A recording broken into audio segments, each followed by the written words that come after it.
عبداللہ بن مسعود نے فرمایا کہ نبی صلی اللہ علیہ وسلم نے نماز پڑھائی۔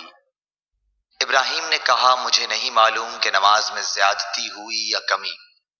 پھر جب آپ نے سلام پھیرا تو آپ سے کہا گیا کہ یا رسول اللہ صلی اللہ علیہ وسلم، کیا نماز میں کوئی نیا حکم آیا ہے؟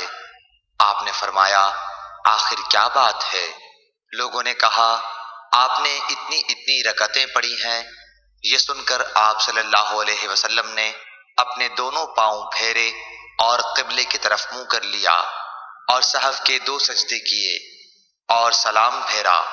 پھر ہماری طرف متوجہ ہوئے اور فرمایا کہ اگر نماز میں کوئی نیا حکم نازل ہوا ہوتا تو میں تمہیں پہلے ہی ضرور کہہ دیتا، لیکن میں تو تمہارے ہی جیسا آدمی ہوں، جس طرح تم بھولتے ہو میں بھی بھول جاتا ہوں، اس لیے جب میں بھول جایا کروں تو تم مجھے یاد دلایا کرو، اور اگر کسی کو نماز میں شک ہو جائے تو اس وقت ٹھیک بات سوچ لے اور اسی کے مطابق نماز پوری کرے، پھر سلام پھیر کر 2 سجدے سہو کے کر لے۔